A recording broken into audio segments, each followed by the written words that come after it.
Live from Washington, D.C., this is Balance of Power with Joe Mathieu and Kailey Leinz.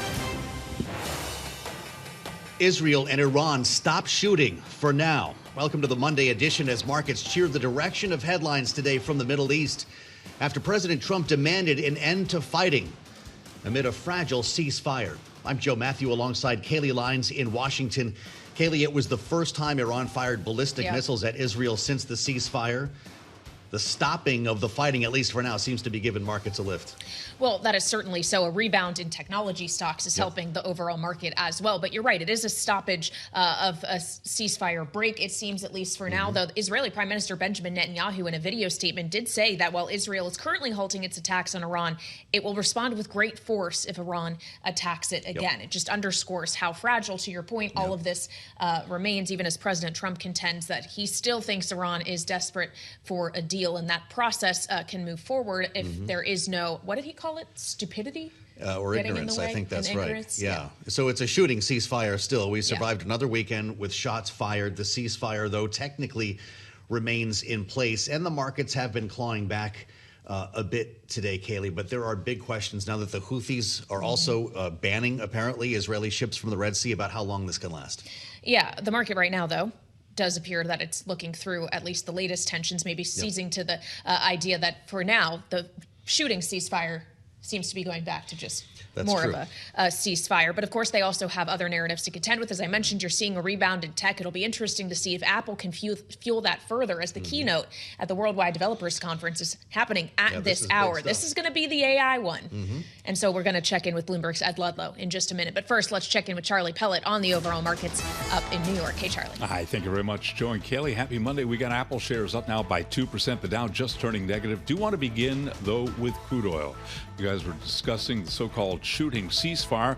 Oil remains higher. It is not pulling back. West Texas Intermediate crude, $91.25 a barrel. It is up by 0.8%. Barrel of Brent also higher, up by 1.4%. $94.39 for a barrel of Brent crude. So right now, we've got crude oil trading higher. The Dow turning lower, down 24 now, drop there of 0.1%. We are seeing dip buyers come in, especially for tech names. The S&P up 43 now, up 0.6%. NASDAQ is advancing by 1.3%. The NASDAQ 100 index up by 1.9%. The Bloomberg Mag 7 index up by about 0.3%. We are seeing a surge for the Philadelphia Stock Exchange's Semiconductor Stock Index, also known as the SOX, up now by 6.2%.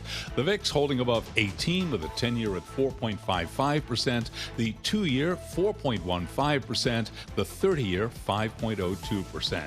Kailey mentioned the interest in tech names. This after NVIDIA CEO Jensen Huang called global tech stocks the sell-off that began last week a buying opportunity, saying the build-out of AI has just begun. NVIDIA shares, they're up now by 1.5%. And speaking of tech, Alphabet's Google recently placed an order with Intel to manufacture more than 3 million of its specialized AI chips in 2028. That according to the information. Intel up 11.4%. Alphabet down by 1.9%. For on-demand news 24 hours a day, subscribe to Bloomberg News now wherever you get your podcast. I'm Charlie Pellet. Joe and Kailey, that is a Bloomberg Business Flash. Okay, Charlie Pellet, thank you so much. Charlie, we'll be back in about 20 minutes with another read on the markets. It has begun. We start this hour in Cupertino, where the latest WWDC is just getting underway. And in fact, it is Tim Cook's last, which has a lot of people looking closely. But it's not only because of the turnover at the top. It's because Apple is preparing to seize onto AI and do it a bit more effectively than it has in times past. Bloomberg's Ed Ludlow joins us right now, of course, the co-host of Bloomberg Tech, and is actually at the Apple plant in Cupertino, where the headlines are about to start flying. Ed, if you follow the conventional wisdom, this is a seminal moment in the emergence of this technology because Apple already has hardware in all of our hands. It's just a matter of getting the software to work. What can you tell us? Yeah, the headline will be, per Bloomberg's reporting, a standalone Siri app that takes Siri from being a feature to a destination, right? Something akin to ChatGPT or the Claude app, where you are capable of conducting multi-step tasks, something more agentic. Bloomberg's reported that it will be Google's Gemini model that underpins at least this initial new era of Siri. The kind of pre-recorded, polished keynote is underway, but IRL, Tim Cook took to the stage. He was welcomed onto the stage by software chief Craig Federighi. It will be his last as CEO.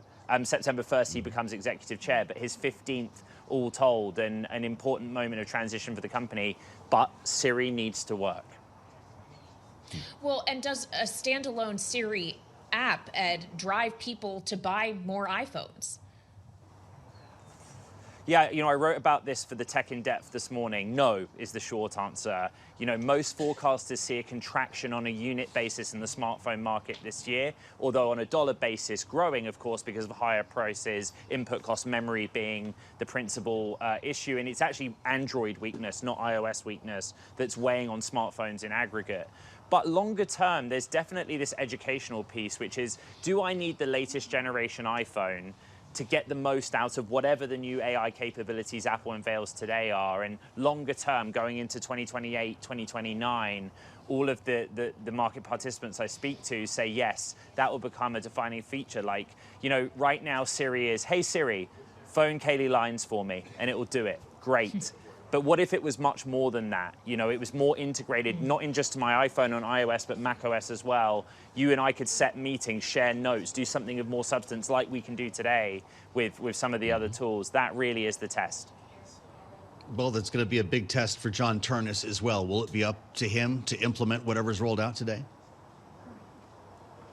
Yeah, again, so this started with an in real life appearance from Tim Cook, standing ovation, applause. But I think that there has been a lot of fanfare literally in this 24-hour period around John Turnus. Everyone wanted to have a photograph with him. And there is an expectation that even though he's a hardware guy, Apple is in the business of selling devices. So to answer Kailey's previous question, in the context of John Turnus, there's a great belief that he will get it right, that if they do nail Siri, in the end, it will be a big driver of device sales. That's the whole point.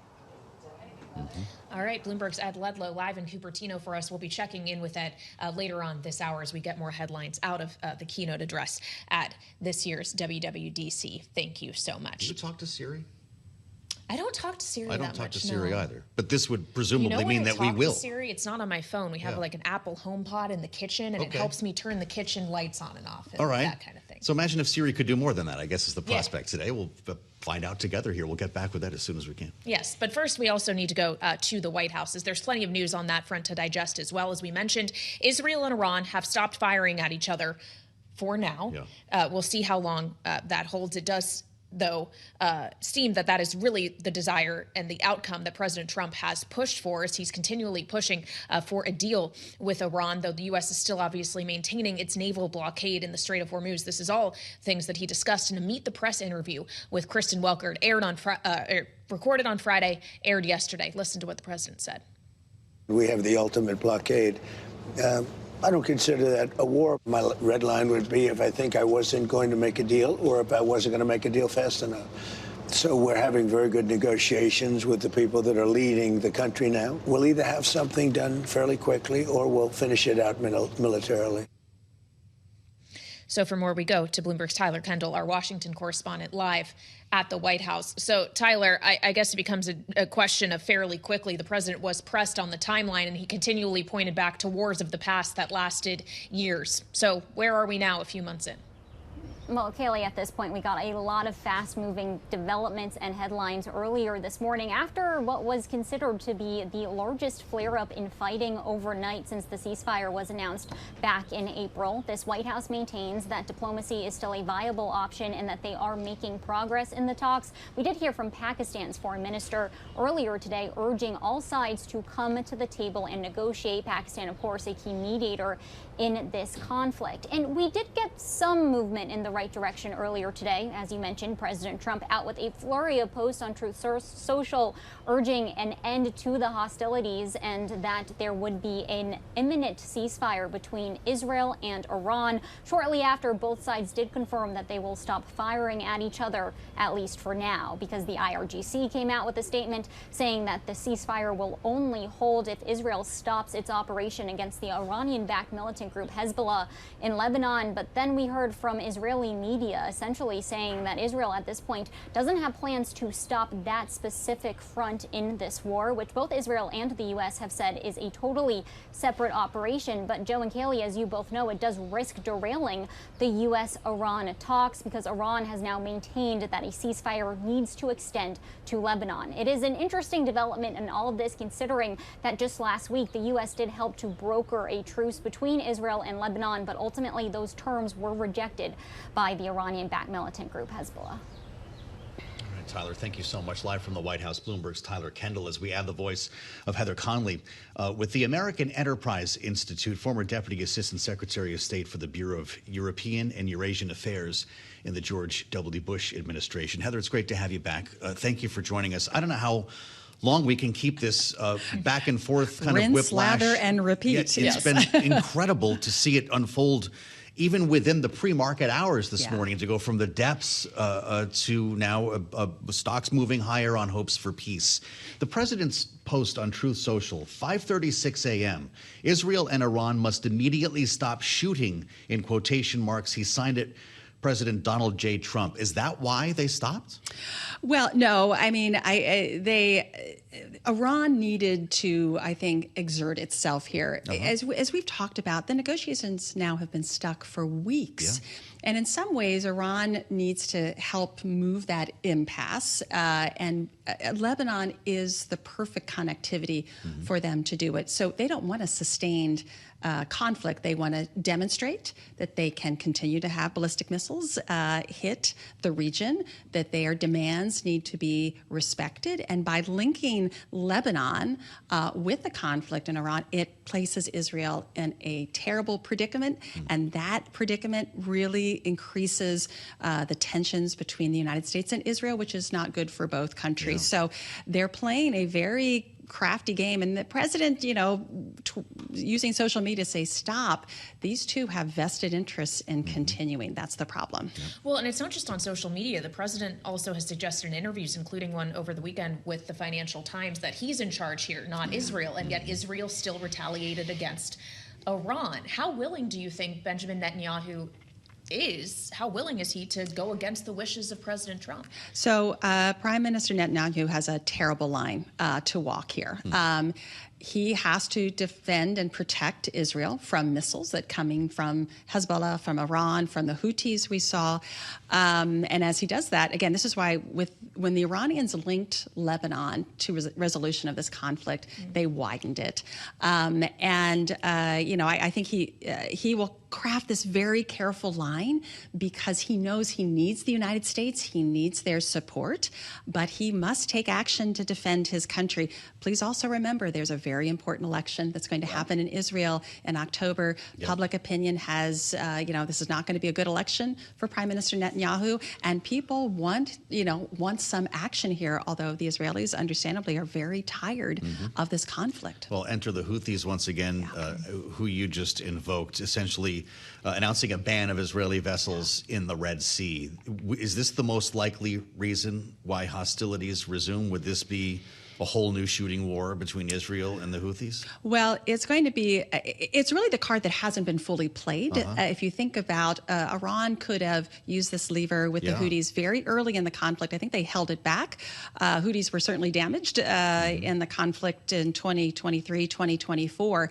But reports said, though, we left a lot behind that we did not destroy. 100%. And we weren't effective at eliminating that conflict. So this is really, I think, for Iran, invoking the Houthis Houthis is really a power play with the Gulf states because, as you've seen, the Emiratis, the Saudis have used pipelines to try to get and divert the energy to the Red Sea. If the Iranians can bottle that up through the Houthis and you still have this blockade, it just puts more pressure on the region to try to cede to Iranian demands. So these are all interlinked. Let's see how much. The Iranians have to be careful as well. Egypt is part of this negotiating team. This impacts Egypt terribly economically. So lots of careful balancing acts to come.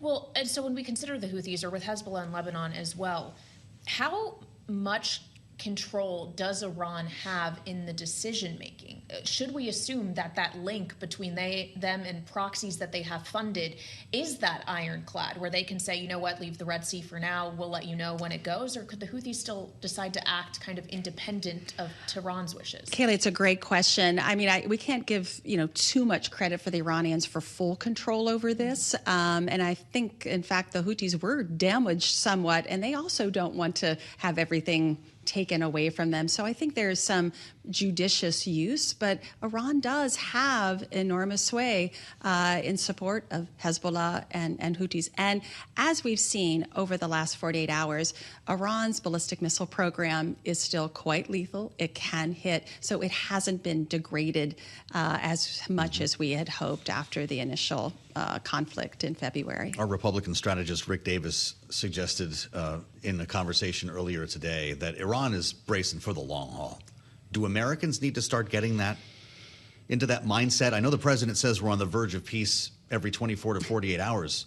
This could be months. This could be longer. Yeah, Joe, but the president does such an excellent job of verbalizing, and the markets respond to him. So, right. I mean, that is a huge win for him. You're right. I mean, the reason that I think energy prices are remaining in a reasonable, China has pulled they're not importing. They've stopped. So there's so many different mechanisms here. Iran does have huge economic pressures building on it. The attack on this Indian tanker that just went through Oman, empty tanker, they need storage before they shutter wells. Yes. They're under pressure, but they see that they now have leverage over the United States in Lebanon to get Israel to stop, certainly in the Strait. And the Iranian elite, I hate to say this, are enjoying using this leverage over the United States. So yes, they think they have time, and they want these economic pressures to build in the region and in the United States so that we will cede to their demands. So I think we'll be back at this conversation quite a bit. We are very, very stuck in this moment. Well, and because we are stuck in this moment, and this moment is taking up so much oxygen, a lot of us are paying less attention to the conflict between Russia and Ukraine. But Russia is feeling that economically as well. Bloomberg reported last week that the Russian finance ministry told Vladimir Putin that this is becoming unsustainable financially. Could we see an end to that conflict, some kind of negotiated outcome there before we actually end up with a negotiated outcome in the Middle East?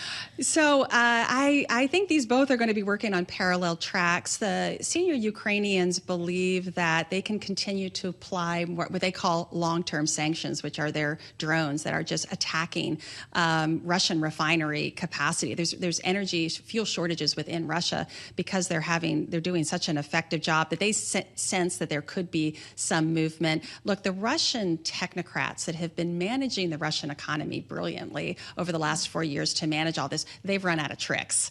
And now the pressure is on Vladimir Putin. But Putin, I don't think, will be dissuaded. He believes he can still achieve these gains. And what he said during the St. Petersburg International Economic Forum, he's saying that they're winning on the battlefield, although the Ukrainians have now claimed over 600 square kilometers. They're gaining ground slowly. They're hitting Russian supply lines.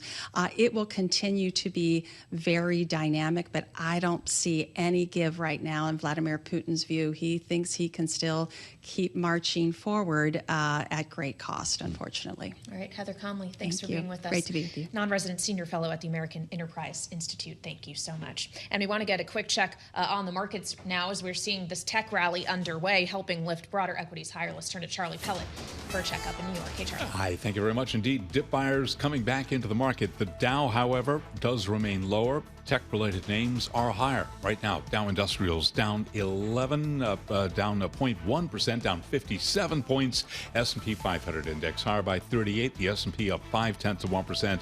But we are seeing NASDAQ surge 1.2%. The NASDAQ 100 index up 1.8%.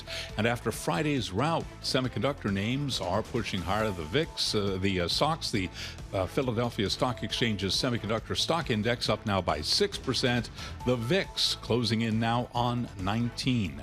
A 10-year at 4.55%. The 2-year 4.15% with a 30-year 5.02%. Gold at 43.47 the ounce, up by about 0.2%. Crude continues to push higher. West Texas Intermediate 91.33 a barrel, up 0.9%. Barrel of Brent right now 94.42, up by 1.4%. For on-demand news 24 hours a day, subscribe to Bloomberg News Now wherever you get your podcast. Kailey and Joe, that is a Bloomberg Business Flash.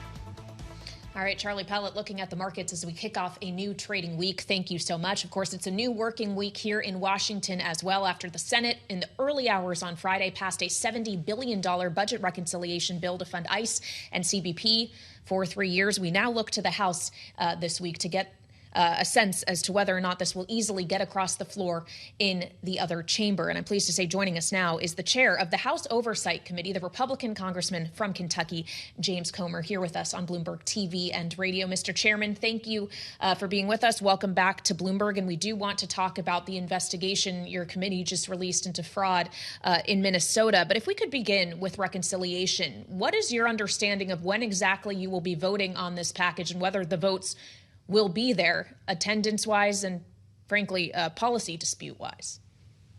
I think policy-wise, we're in good shape. Attendance is always an issue when you look and see that the Democrats usually vote in block against anything that President Trump wants. So it's imperative that the Republicans are here because we usually lose Massey on these kinds of votes. But it's my understanding that tomorrow the leadership, the whip office thinks that enough members are going to be here to where we can, in fact, pass what the Senate passed last week on reconciliation. I don't think there are very many major policy disagreements. We all can find fault in these bills, but what I always say about Congress, the biggest problem with Congress is there are too many congressmen.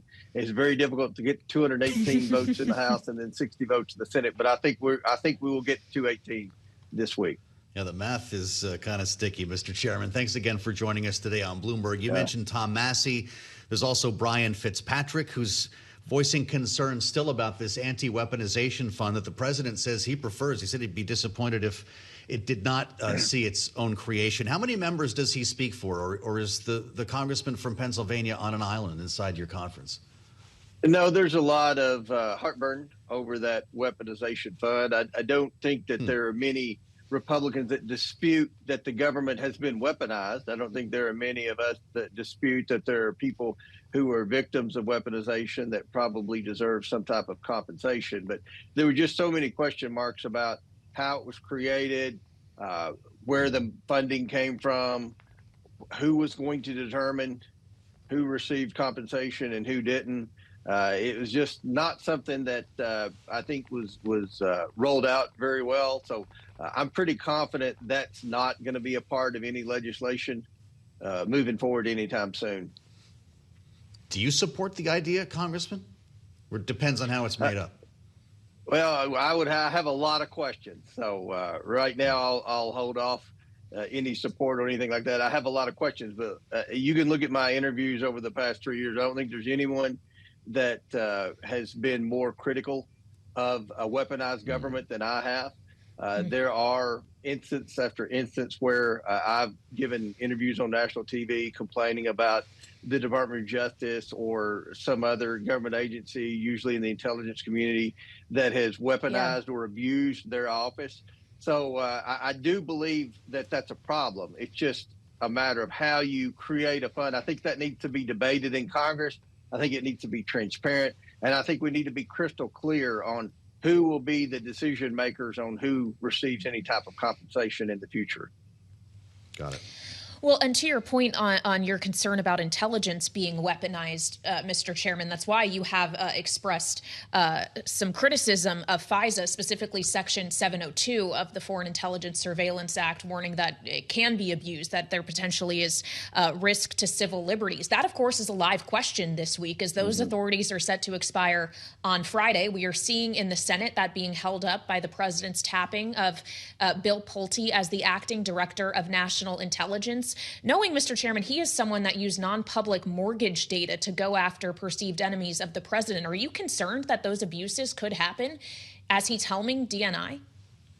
I think there's always going to be a concern that abuses can happen throughout history, regardless of which party's in power. There have always been instances where no-name bureaucrats, we often call them deep state bureaucrats, abuse their power. So, yes, I'm always concerned about that. I don't know this particular nominee. That's something the Senate decides, not the House. So I don't really have a say in that. So, I haven't put a lot of thought into that. But at the end of the day, I don't think that's a good reason not to vote to extend FISA. I would prefer warrants. I believe that that's something that's very important. Warrants for Americans. I know that's something that we fought for in the House, but at the end of the day, I do have confidence in Kash Patel and John Radcliffe and a lot of the guys that are leading our intelligence agencies right now to do the right thing. And we've got a lot of bad actors in the world, whether you're talking about people from China or talking about people from Iran. There are hot spots all over Russia. There are a lot of people that are, as we speak, trying to do things to disrupt our government, to disrupt our economy, to create havoc. And I think the intelligence community should have all the tools at their disposal to be able to identify and protect Americans. Sounds like you don't believe that it will expire, Mr. Chairman. Correct me if I'm wrong. I'm wondering what would happen if it did. Well, I think we've already heard from Marco Rubio, who I think is doing a tremendous job as Secretary of State, that this would create a lot of problems for our intelligence agencies that are, as we speak, trying to monitor some of these bad actors. So I hope that it doesn't, but I know there's a lot of concern in both parties about warrants for Americans, as there should be. That's a constitutional right. So hopefully we'll get these resolved, and hopefully we can give our intelligence agencies the tools they need to protect America. Mr. Chairman, Kailey mentioned the work you're doing on the committee around fraud in Minnesota, and we do want to talk about this because you dropped a more than 200-page investigation here in which you allege the governor, Tim Walz, and the Attorney General, Keith Ellison, allowed fraud to occur. We saw you pull them both before the committee back in March. I believe it was early March. What's the end game here? Will this investigation lead to a piece of legislation? Yeah, we're going to vote on a lot of bills this week that are going to put more guardrails on federal funds going to states. I think that's one reason you're going to see through J.D. Vance's task force on fraud, through our work on the House Oversight Committee, you're going to see just many, many people, hopefully, get indicted and prosecuted for welfare fraud in lots of different areas, Medicaid especially. One reason is because this is federal money that's sent to the states.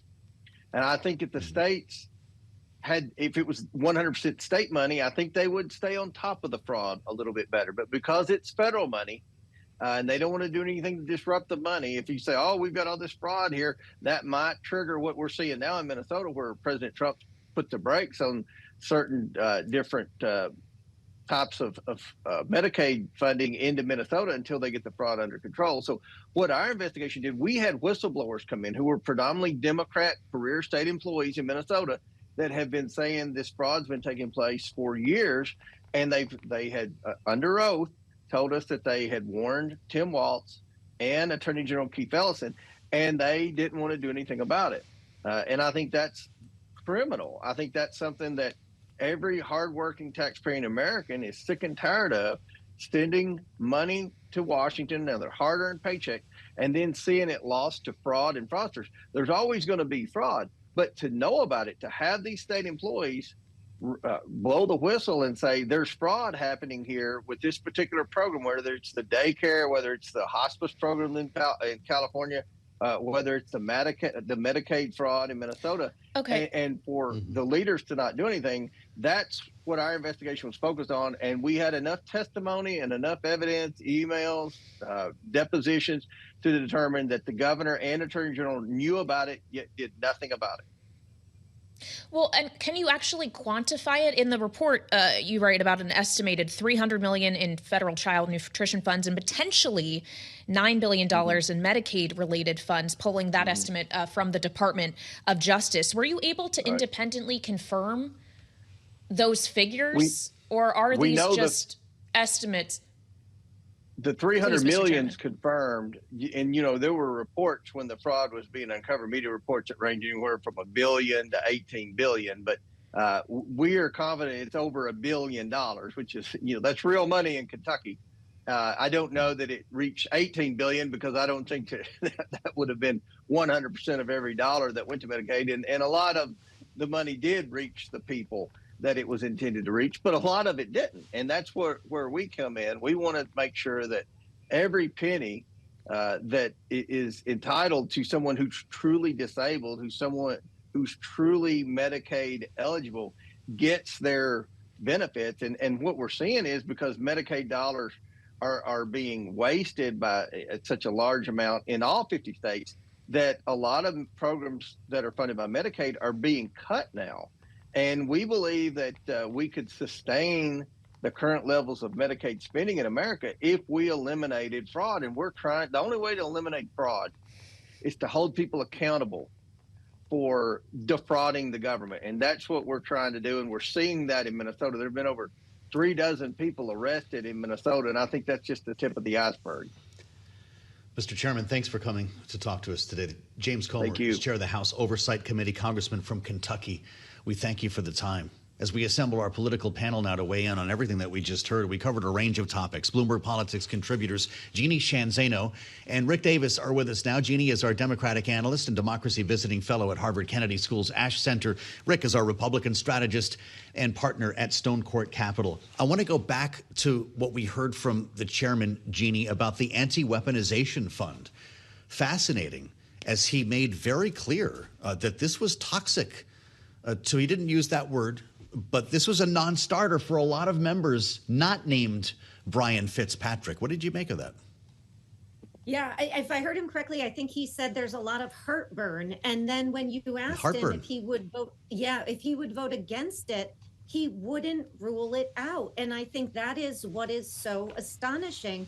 Because on the one hand, he said there's lots of examples of weaponization, but they do not feel comfortable with the way this was rolled out. So I thought that was fascinating, that while there's consternation or heartburn, as he said, they haven't ruled it out. And of course, what we're talking about is a president who basically sued himself, won, and the taxpayers are paying for it on top of a shield by the IRS. So stunning that it would not raise even more heartburn and be immediately codified as a non-starter.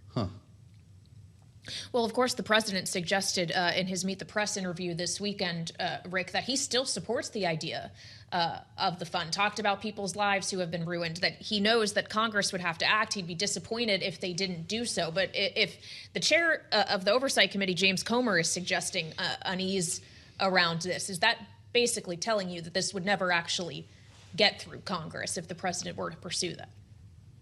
Yeah, I think that the evidence was the way the administration kind of bent over backwards to try and turn off the heat by saying they weren't prepared to do it at this time. They didn't give it up, but it's only going to get harder and harder, right? I mean, you have a 2-vote margin in the House, and you just heard a committee chair, talk about the fact that he probably might vote against it.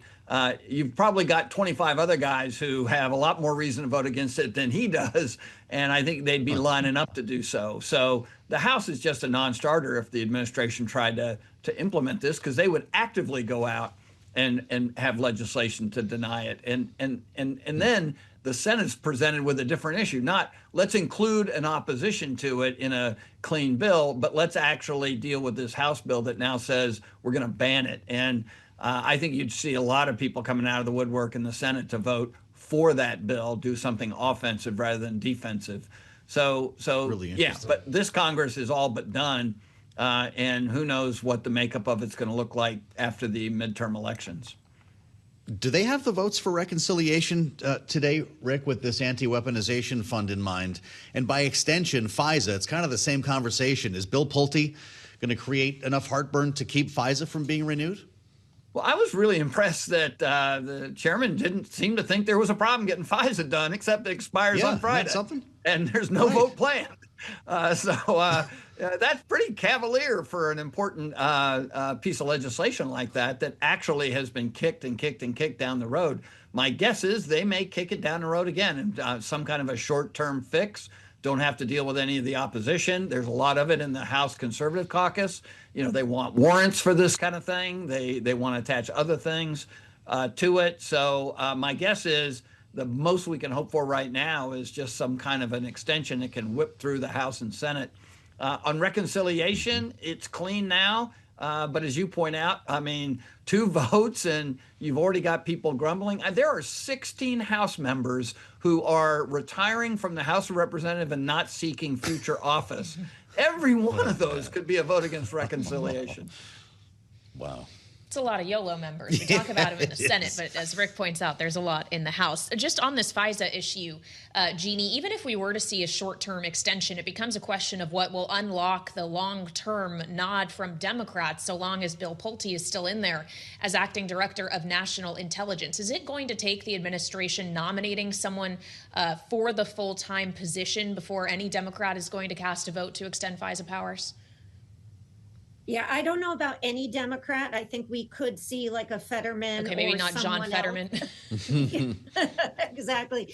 But I do think for the most part that is absolutely the case at this point, that Democrats feel, and I think some Republicans feel, like the president is keen on dismantling FISA. Why else would he have nominated Bill Pulte and then talked openly about the fact that we're going to get rid of some of the dead wood and so on and so forth?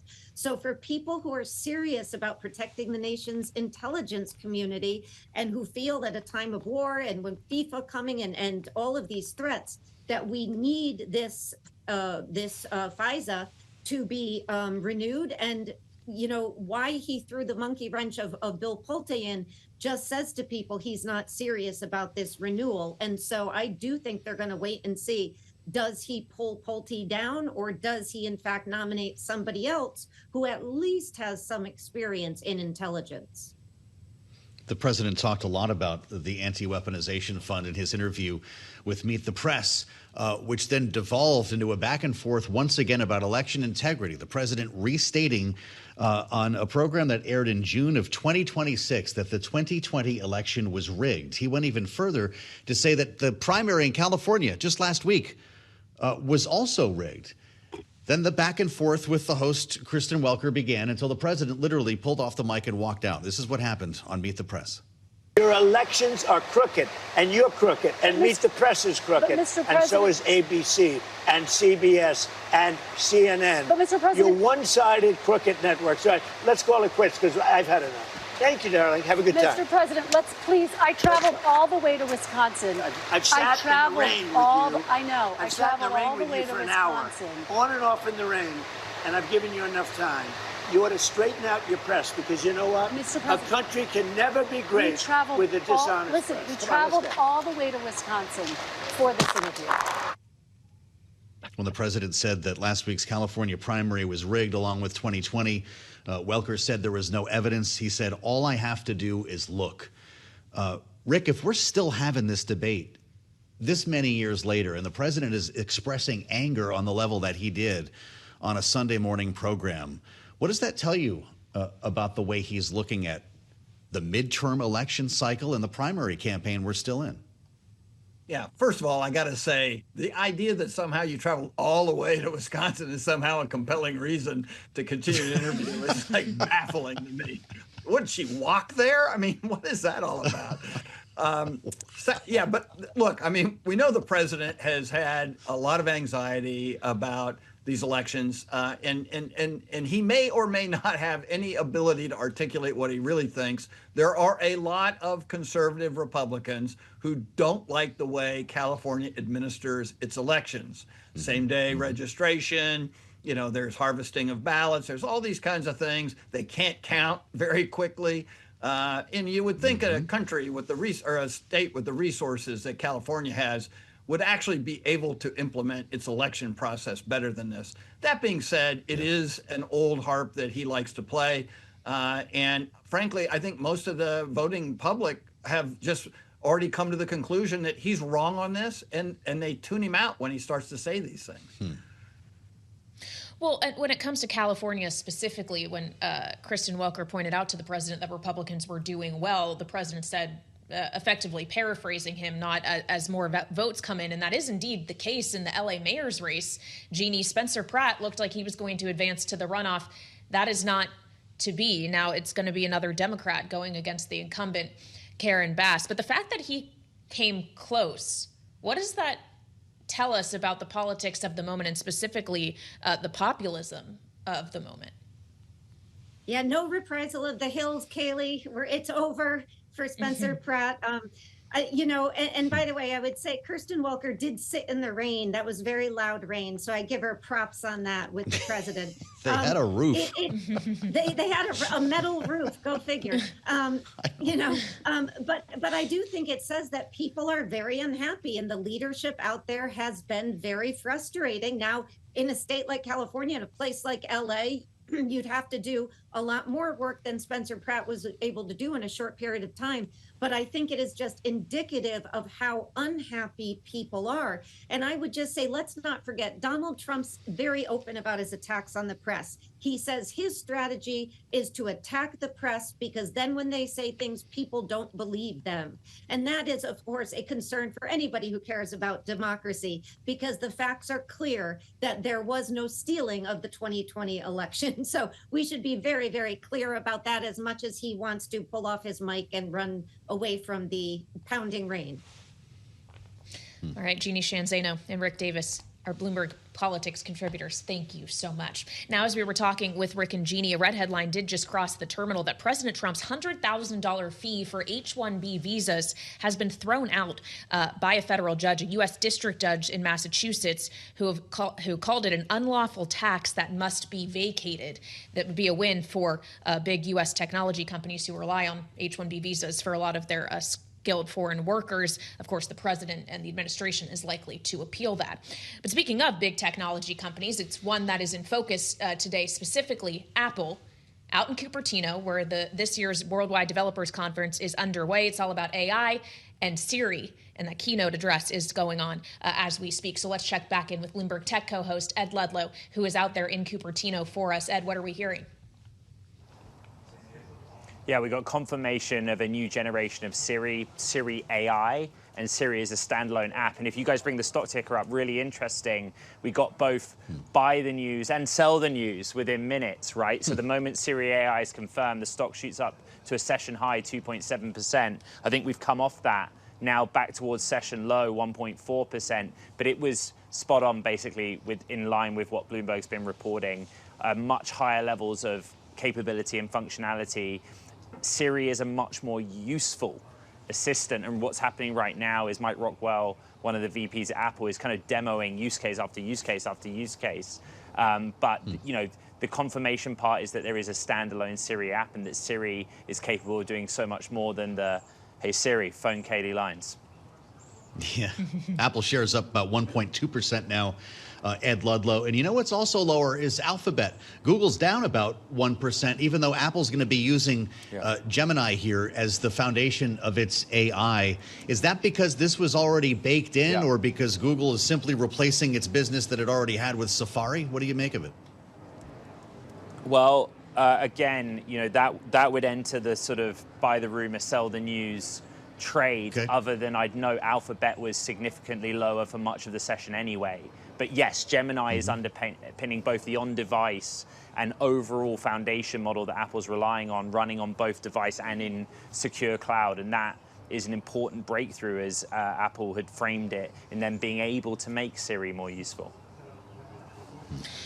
Well, so when we consider the usefulness of Siri and the way in which that drives demand, we got into this earlier, Ed, how much this can kind of drive an upgrade cycle. Do we have any sense as to how expensive these new products with this more highly powered standalone app of Siri will be? Like, what's the cost association to the consumer, knowing obviously the AI development in itself is going to be a higher cost for these companies? Yeah, it's probably the bit that has not yet been said, which is Siri AI, how reliant or literally tied to the latest iOS and also latest hardware is it? One of the things that Apple was stressing earlier in the presentation is that the new generation of iOS 27, is available and applicable to many prior generations of handset, and that got a great cheer in the room. But always the honest answer, we don't know yet if there's going to be but by the way, in order to unlock Siri AI's full potential, you have to have the absolute cutting edge and latest generation of handset. That's an interesting point of view. But again, if it does drive an upgrade cycle, that's not happening in this calendar year, probably not next year either. You know, it's into 2028 when most of the industry sees the consumer waking up to how much AI they can actually use on device. Apple shares now up only 1%, just about $310 as the Dow Industrial Average turns negative. The NASDAQ is up about 1% as well. Ed, thanks for being there. We need Ed Ludlow on that wall in Cupertino, and we'll have more as we learn it from the WWDC. Important conversation coming up with Denver Riggleman, the former Republican congressman from Virginia, is running an AI company now. And remembering, of course, that he did intelligence on the January 6th committee, has some pretty strong feelings about the anti-weaponization fund that we've been talking about in Washington today as well, with the likes of James Comer a bit earlier this hour. Before we get to Denver, let's check Wall Street, though. A little bit saggy here at the moment. Charlie Pellet, he's got the latest on the markets from New York. How's it look? Thank you very much, Joe Mathieu. Indeed, saggy, referring to the Dow, 50,800 where we stand right now. We are lower by 66 points, giving up earlier gains, down now by about 0.1%. S&P, NASDAQ 100 index, all moving higher. Got to begin with the rally in tech names. We are seeing a comeback today. Dip buyers back in the market, with NASDAQ now higher by 281 points, up 1.1%. The NASDAQ 100 index up 500 points. That is up 1.8%. Keeping it all in context for us, the S&P up by 0.5%. The SOX, the Philadelphia Stock Exchange's semiconductor index, it is up now by 6.1%. You recall Friday it was down by roughly 10%. The VIX closing in on 19 again, with the 10-year at 4.55%, the 2-year 4.15%, and the 30-year holding at 5.02%. Spot gold, little changed, up 0.1%, 43.34 the ounce.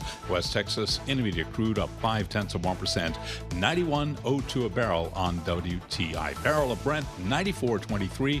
Brent crude up by 1.2%. Bitcoin up 2.5%, 63,358. American companies are spending more on LGBTQ causes and Pride Month events this June. It is a notable turnaround after years of retreat and anti-DEI backlash. Case in point, MasterCard increasing spending, including paying for about 100 employees and executives to march in Pride events this year. American Eagle Outfitters among companies boosting contributions to various lesbian, gay, transgender, and queer causes, and Levi Strauss donating $100,000 to human rights group Outright International. For on-demand news 24 hours a day, subscribe to Bloomberg News Now wherever you get your podcast. I'm Charlie Pellet, and that is a Bloomberg Business Flash. Okay, Charlie, thank you, sir. He'll be back at the top of the hour, 2 p.m. Eastern, as we kick off Bloomberg Business Week daily with the latest on the markets. Our early rally seems to be running into a bit of a challenge here.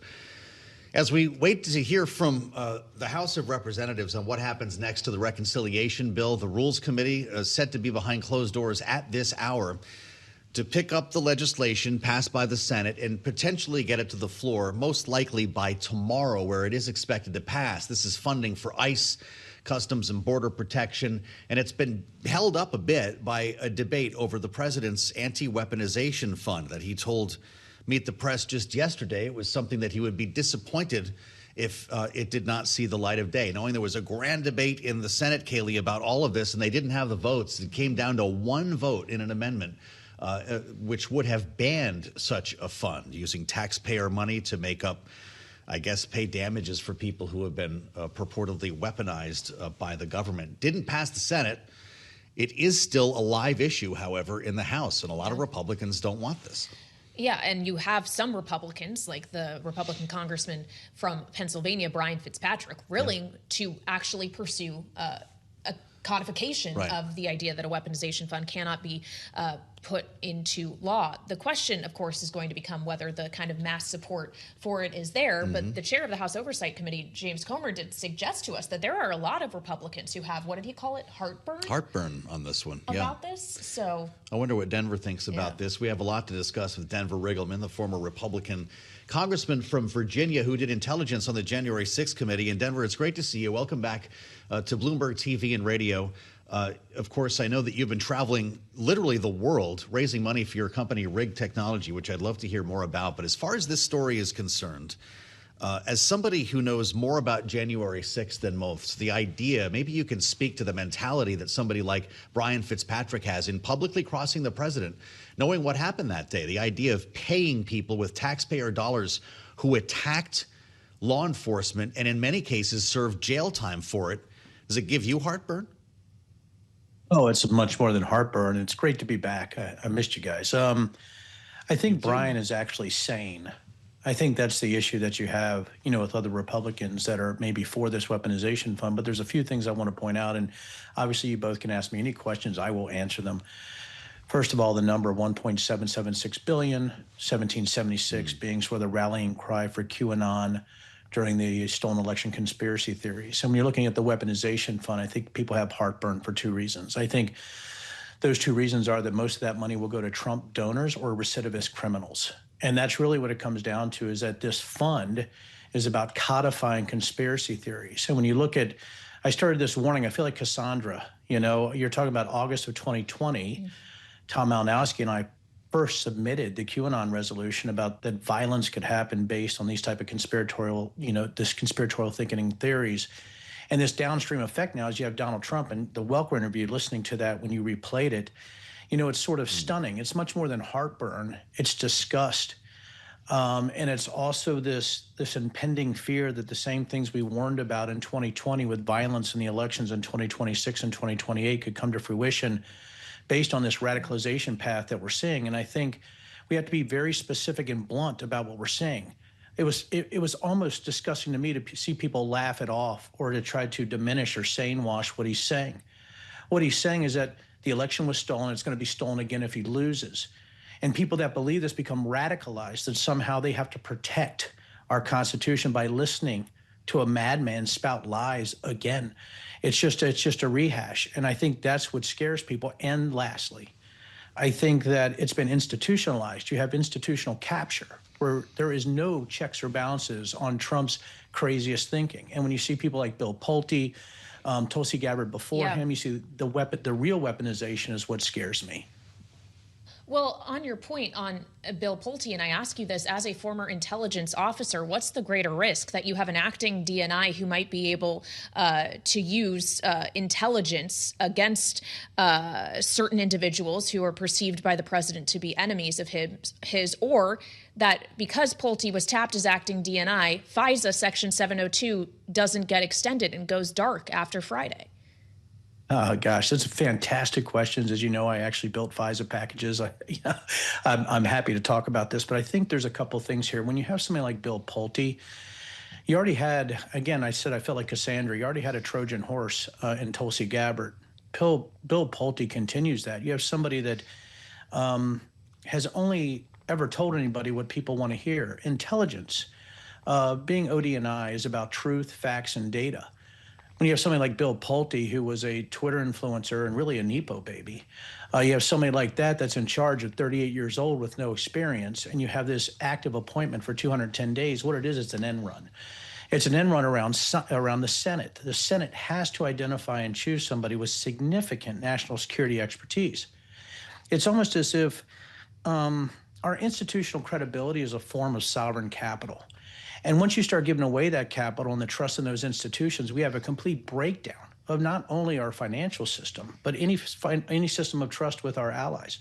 And I think that's what scares me, right? Bill Pulte is so woefully underqualified. I mean, that would be like, I mean, honestly, a bit like asking me to dunk a basketball, right? It's never going to happen. So that's the issue that we have right now, is that we have people that are unqualified, sycophants, yes men and yes women, that are looking at foreign interference in elections that's going to be made up. And it just continues with that $1.76 billion fund, is that Bill Pulte can now make up foreign interference in elections that could affect some of the executive orders or things that Trump does in the 2026 and 2028 election.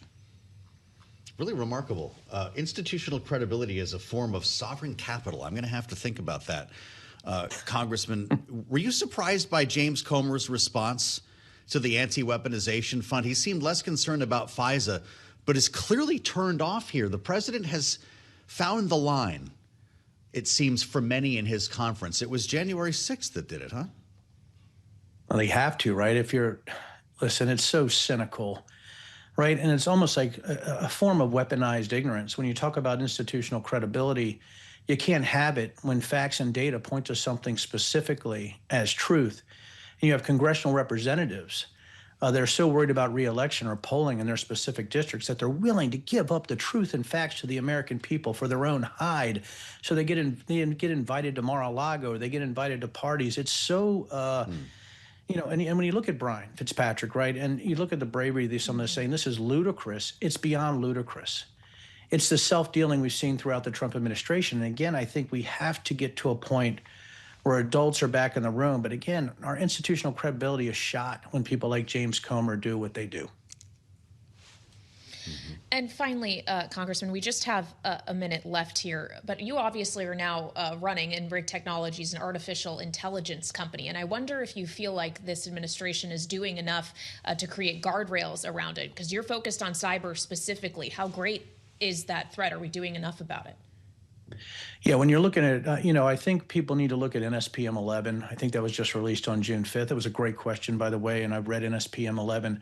I think what's interesting is there's some good things there about AI, specifically with China. Now, I would argue we don't know that there's no guardrails for China, but I can actually argue that point, that might be a good point. I think the issue that I have, and it's a great question, is that they're talking about ideological bias in that, and that people can be fired for that. And I think, again, we really have a community or an administration that has no guardrails themselves. I think that's what scares me. All right, we'll leave it there. Looking forward to having you back soon. Denver Riggleman, the former congressman and now CEO of Rig Technology, thank you for being with us on Balance of Power. I'm Kailey Leinz alongside Joe Mathieu here on Bloomberg TV and Radio.